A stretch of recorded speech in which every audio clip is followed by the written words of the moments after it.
Back in 1986, James Cameron dropped the second Alien movie, Aliens, and this one really cranked everything up. More terrifying creatures, more insane practical effects, and a story that basically showed us a future with next to zero hope. One of the biggest new additions was a human terraforming colony called Hadley's Hope, though honestly hope was the last thing anyone there had. A couple of years later, in 1988, Dark Horse Comics expanded on it with their Aliens comic, making Hadley's Hope a huge part of the lore. And if you grew up in the 90s like me, the Xenomorphs were straight up nightmare fuel. We still remember that tense scene inside the colony's power chamber, and Cameron really knew how to keep us on edge. Even after countless rewatches, the fear never fades. No wonder this franchise is a cult classic. That's why today, we're diving into Hadley's Hope, the colony that doomed itself. We're ready to get into it, but before we get too far ahead of ourselves, we do have one very small request. If you like our content, please support us by subscribing to our channel. It's a small click for you, but for us, it means a lot. Thank you. Let's begin. What is Hadley's Hope, and when was it established? Named after its founder, Mr. Curtis Hadley, Hadley's Hope was a human terraforming and mining colony situated on LV-426, a satellite orbiting the planet Calpamos. In 2157, this colony was established by collaborative efforts between the Extrasolar Colonization Administration and the Weyland-Yutani Corporation. Some factory-made modular structures and the transported goods from the spaceships created the main complex of the colony. Despite the colony consisting of 158 scientific researchers, engineers, and investigators with their families trying to establish a human civilization, the place was terribly ravaged by multiple xenomorph infestations.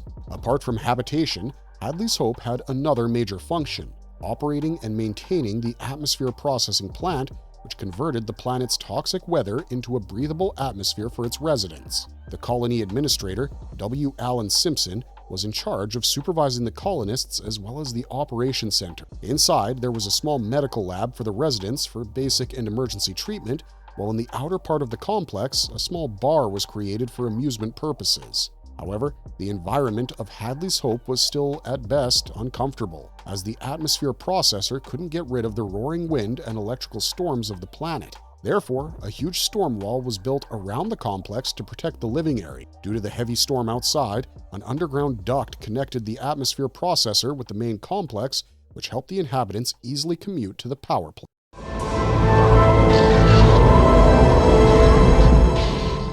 Who were the first families and key residents of Hadley's Hope? After the colony was established, the Weyland-Yutani Corporation sent spacecraft with researchers and engineers as the first ever residents of Hadley's Hope. Notable among them were Dr. Bartholomew Reese, Dr. Elena Hidalgo, and Dr. Maury, along with the Jordan family, Russ and Anna Jordan, and their little baby girl Rebecca. Rebecca was actually the colony's first ever newborn. However, these 158 workers and their families were living on a poor diet on this planet, relying mostly on livestock. Despite the company's effort to brainwash them into believing in a hopeful future, their life on the planet was almost as gloomy as living in a prison.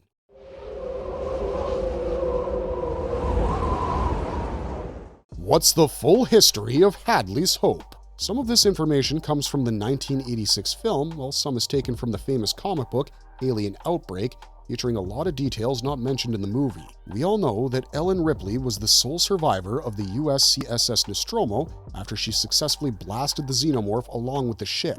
Following the destruction of the ship, she entered a state of hypersleep for 57 years.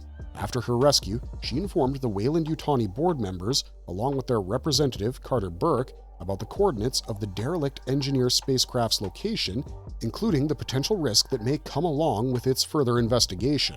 Shortly after that, Burke gave the information to Simpson but withheld the risk part. Simpson sent Russ and Ann to investigate the ship's ruins, where they found numerous eggs of xenomorphs in a dormant state. When Russ and Ann ventured outside, keeping their children inside a vehicle, Rebecca found her dad lying on the ground, attacked by a facehugger. Upon being rushed to the medbay lab by his family, the chestburster hatched inside Russ, killing him. This was the first time the colony experienced a xenomorph infestation. With no prior knowledge about it, another team of investigators went out, but soon enough, they too got attacked by facehuggers who used them as hosts. More and more people from the colony went out, while some were impregnated by the facehuggers, Others were taken by the Xenomorphs to their secret hive in the power plant. The situation escalated quickly, with almost no people remaining in the colony. On top of that, the communication uplink was somehow cut off, leaving those on the ground helpless and unable to ask for help. Meanwhile, some of the survivors built some makeshift shelters with debris and metal doors, while others, like Captain Brackett, Dr. Maury, Derek Russell, and many more, managed to escape the place by boarding the remaining shuttles of the ship and cargo freighters. One by one, almost everyone in Hadley's Hope was killed by the Xenomorphs, including Anne and Timmy, who even shot the alien with a handgun, splashing acidic blood that eventually killed the boy. The little girl, Newt, shocked and traumatized after seeing her family's death in front of her eyes, remained the only survivor, hidden inside a long ventilation canal. The United States Colonial Marine Corps sent the USS Sulaco to Hadley's Hope after not being able to communicate with the colony. Upon their arrival, Ripley, along with the Marine team, found the place in a devastated situation. Following the tracks of human remains, Ripley finally reached the extensive ventilation duct and found Newt hiding inside. Newt, completely panicked, had a hard time believing a stranger, but Ripley managed to rescue her from the ruins. The team of Marines headed to the atmosphere processor, but was eventually attacked and killed by the Xenomorphs.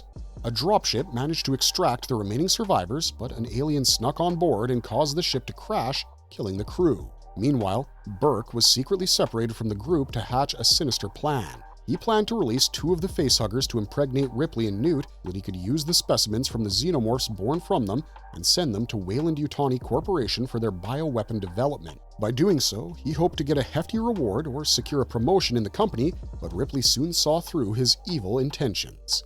The team wished either to leave Burke for the alien or to kill him, but later decided to take him to Earth for further punishment. However, another Xenomorph attacked the survivors and took Newt with it to the hive. Ripley immediately went to the power plant and managed to rescue the little girl, but there she encountered the Xenomorph Queen, waiting to pounce on them. After a tense sequence where a furious Xenomorph chases Ripley, she finally manages to evade capture, taking Newt with her, and just in time because a huge thermonuclear blast would destroy the entire place.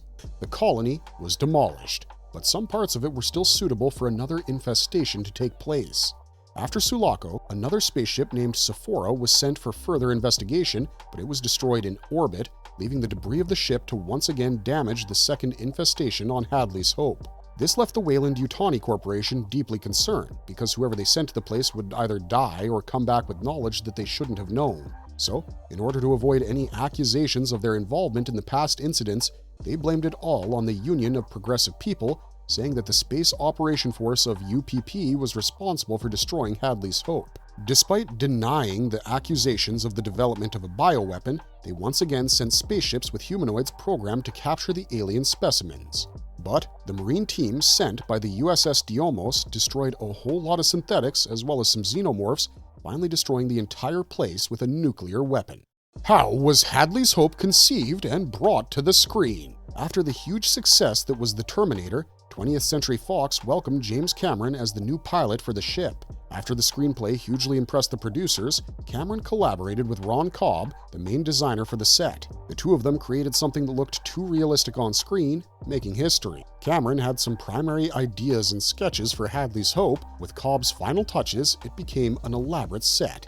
He made a full, large set, a 1/6 scale version, and a miniature version at 1/50th scale. The miniature was made from foam boards, wood, plastic, painted structures, and scribbled patterns for textures. For the 1/6 scale, they made the entire 90-foot-long set over the whole soundstage of Pinewood Studios.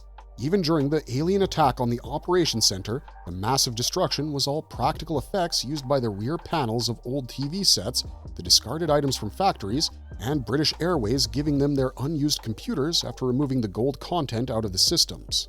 They just gave it away with total permission to destroy these computers. So, gathering all these items and using pyrotechnics to destroy them, Cameron made the Xenomorph attack scene so realistic and terrifying that it haunts us to this day. Cameron intentionally maintained the low-key outer appearance for Hadley's Hope to emphasize that Weyland-Yutani really didn't have any intention of building human civilization there. Rather, it was just a part of their little experiment. For the costumes, Cameron also kept things simple, but with bright color, so that the people of the colony could easily be spotted in the dark and stormy weather.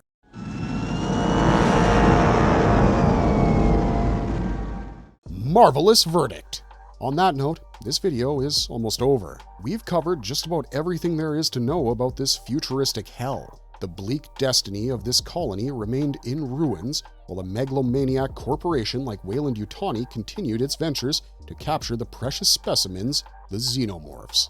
Many people died and continue to die as this chain of violence never really stopped. Hadley's hope isn't present in subsequent Alien movies, but still, there were many prison and mining colonies established on other planets, showing the company's unending obsession with evolution, growth, and of course, the Xenomorphs. If you enjoyed this video, consider giving it a like and letting us know your favorite alien scene in the comments section down below. Until next time, thanks for watching, stay safe out there, and have a marvelous day.